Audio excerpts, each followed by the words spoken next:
please put your hands together in welcoming to the stage the Executive Director of HyTerra Limited, Mr. Benjamin Mee.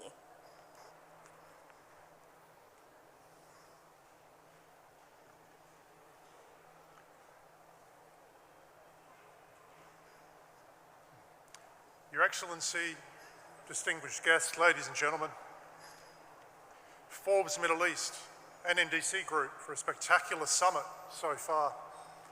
It's a pleasure to be here. It's an absolute honour, not just to stand up the Executive Director of HyTerra, one of the leading companies in something I'm about to introduce to you, but really to facilitate a dialogue, a conversation on an emerging primary energy source for this planet.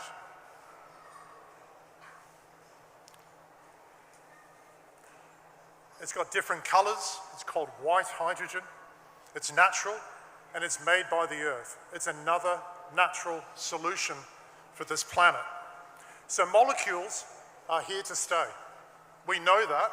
We cannot electrify everything. A key molecule is hydrogen. Harder to abate industries, aviation, cement, steel, even powering AI of the future is going to require hydrogen.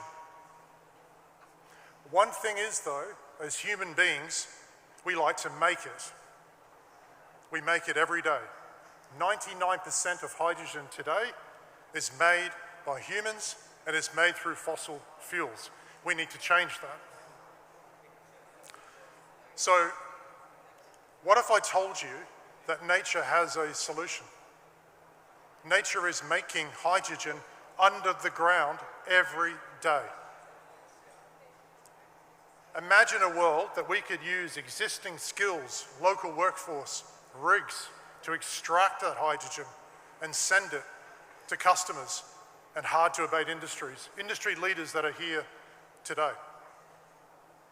So nature, again, has a solution. It gave us coal, oil, gas, uranium, mining, minerals, heat, water, and now hydrogen. There's two elements that are absolutely critical for any renewable resource: cost, carbon. I'm very pleased to announce to the audience that white hydrogen, as you can see in the graph on the right-hand side, is lowest on the cost of supply curve. You have green, electrocuting water. You have blue, taking and injecting underground for hundreds of years. You've got grey. That's 99% of what it is today. And the Department of Energy in the US has put out publications saying that the US dollar per kilo for hydrogen extracted from this earth is between 50 cents and $1.50 per kilo. I say $2 because that depends on which country and which technology. So cost, we can go up and be competitive against grey, but we beat them on carbon.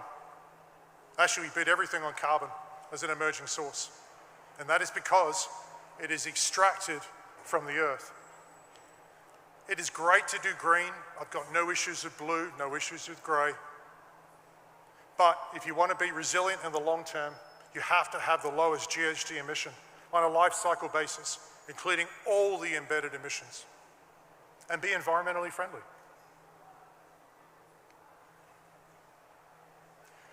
The size of this thing is key. Cost, carbon, scale. Hundreds of millions of tons. That's the type of projects that need to be put in place. That's the type of projects that are starting globally. So where does it come from? It comes from the earth. Here's a very simple diagram. I spent 25 years of my life looking for oil and gas in companies like Shell.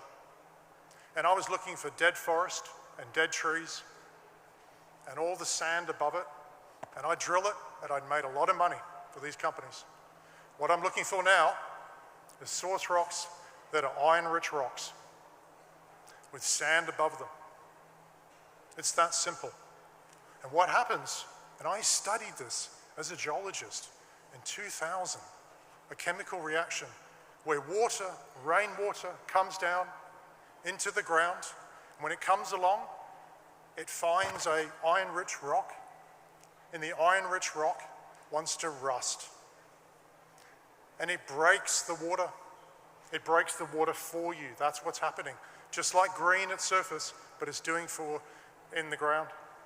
And it takes the O, and the hydrogen, the H2, goes up. And what you're looking for are the traps of that hydrogen. And around the world now, in Canada, the US, France, the Middle East, Africa, Europe, Australia, they're finding it. It's a new primary energy source. It is early days. It has the same subsurface risk and uncertainty that you'd expect in any oil and gas project that I've done. But that's bread and butter for us. And we can engineer this to market. A very important point I want to make here. HyTerra is not a disruptor. This is about energy resilience. Green hydrogen has to be part of the mix. So does blue, so does grey. It depends on the country's resources. And I've worked in Africa, Russia, Netherlands, Egypt. It really comes down to what the country has to offer. But have a look underground. If I was a green hydrogen project manager, I would want to expedite my solar and wind. Let's take UAE. If I had 24/7 geologic hydrogen down the road, I would go twice as fast to improve the project economics and get that product to meet ambition to market. But it requires strong regulation, visionary leadership, the appropriate level of investment, and partnerships.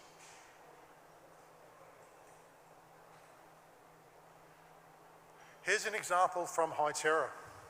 This is not a PhD, this is real. HyTerra has already drilled 3 wells this year in the USA, in the Midwest, sitting in the heart of the agricultural belt. Every single well is drilled on time, on budget, with no HSE incidents. That's absolutely critical to my company. But equally important is we found geologic hydrogen in every single well.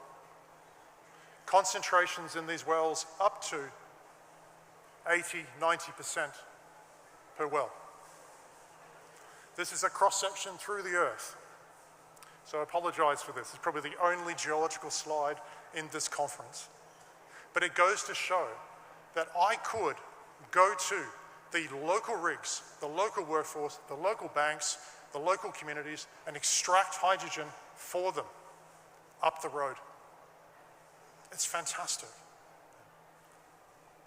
So we're spending quality time looking at where next globally, with who, and how do we make this happen to really provide not only using legacy skills, but providing that future. We're so passionate about getting this done, and we can't do this alone. See the red up there? That's the iron-rich rock that I spoke about before. That rock, when water hits it from the Colorado mountains, I've never skied there, maybe some of you have, but that water from the mountains is percolating into the ground, it's running across, and it wants to go to the Mississippi River and out into the Gulf of America. On the way through, it's rusting, hitting that, creating hydrogen, and we're drilling up dip, and we're finding it. So this is a reality. Early days, investment is coming through, partnerships are forming, and HyTerra is leading the way. So in summary, I go back to the beginning. It's an absolute pleasure to be invited to speak, really to help introduce or educate or facilitate a conversation at this summit around what is becoming a global new primary energy source. It feels like kerosene going to oil and gas. It is that pivotal moment. Thank you for your attention, and it's been a fantastic summit today.